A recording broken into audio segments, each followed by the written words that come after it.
سيادة العقيد على الدين ده قاعدة الإسناد المدني قاعد بيعمل طوع من جيبه، اللي هو الكلام الهسي فيه هي طوقعت بتاعت مدرسة تعملوها في مستشفى في طريق موضوع الطلاب وشنو أي حاجة بتخص المجتمع ما نرجع للحكومة. أخونا على الدين ده قاعد بيعمل طوعي ومعه كمية بتاعت شباب. أكيد فيكم الناس اللي بتتابع الفيديوهات بيكونوا شاهدون بالشيء، لكن في النهاية يا أستاذ على الدين ما هتقدروا تخطوا السودان كله. الشيء اللي انتوا قاعدين تعملوه ده تخيل بس لو بقى في كل الولايات السودانية وفي كل المحليات السودانية، هل تاني في زول في السودان ده هيحتاج لحكومة، ولا في زول هيكون عنده مشكلة في مستشفى، ولا يكون عنده مشكلة في طريق، ولا فتخيل بس الحاجة دي تكون موجودة في كل الشغل الإسناد المدني ده، يكون موجود في كل الولايات، يكون موجود في كل المحليات. تخيل بس ده السودان شكله هيكون كيف. اتفضل. صح، صحيح صحيح. هو والله طبعا يعني الوضع بيتطلب مننا انه كلنا يعني نجيب في الوقفه دي ونجيب في الموضوع ده. فالحكومه وانت بتكون طبعا زي ما انت قلت هسي بتكون بالتزاماتها او بتفاصيلها، فانت بتقوم تشوف الدور عليك فكره بتبدا يعني، فبعد ذاك الشباب بيدعموك فيها وجميع اطياف المجتمع برضه بيدعموك فيها، فبتنجح بطريقه نجحت، لانه في حاجات كثيره الناس دي ما بتصل او ما مضطره تطلع في الوقت الراهن. وفي نفس الوقت الناس بتكون محتاجه لها، يعني الناس بتكون محتاجه للتعليم، تجيب تسنده لل لل للمستشفيات بتكون محتاجه. فالناس انت بتدور على الحاجه دي بتقوم بتعملها، بتبدا الفكره وبعد ذاك الناس بتجيف معاك وبتلقى العمل نجح يعني. فنسال الله نرجو سبحانه وتعالى يوفق الناس ويوفقنا ويوفقك، ونبقى قدام ان شاء الله وبلدنا تبقى احسن، ونضحط الحاجه بتاعت القحاط اللي بيعملوا فيها ولا الجماعه اللي انت عارفهم طبعا. إن شاء الله بإذن الله سبحانه وتعالى يا أخونا على الدين، طيب، ربنا لك يحفظك. التحيه يا النجومي، وما نطول عليك، لكن اضافه بسيطه جدا.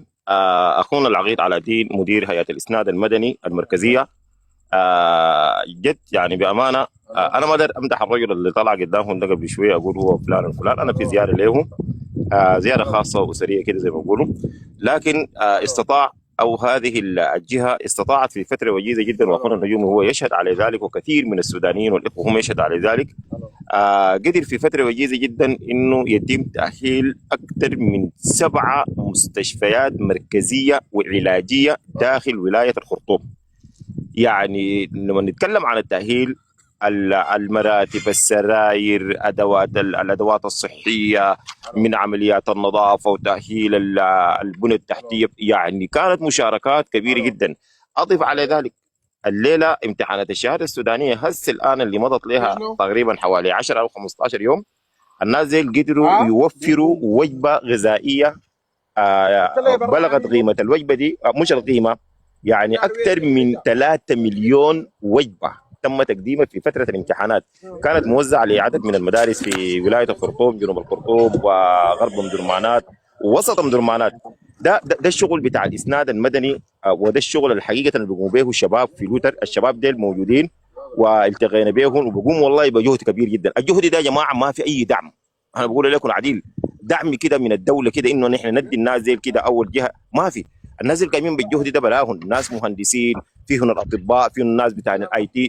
الشباب دول بيستقطعوا من جهودهم والله العظيم، وبيلفوا المستشفيات، بيلفوا المدارس، حتى الناس اللي نزحت في المعسكرات بيقدموا لها، يعني شغل كبير جدا. انا ما اقدر اطيل، وزي ما قال النجومي يا ريت انه التجربه اللي بيقدموها الشباب ديل انها تنطلق في كل ولايات الخرطوم وفي كل المحليات وفي كل القرى. نحن محتاجين للشباب الان الموجود انه يقوم بالاعمال دي بالبسيطه، بالحاجه البسيطه. نحن زي ما زمان كان في حاجه اسمها النفير، الان نحن النفير ده غنناه او جبناه بصوره مستحدثه جديده، بدل انك كان تمشي النفير الزرع وتحصد وتسوي، الان نحن دارين النفير في البناء.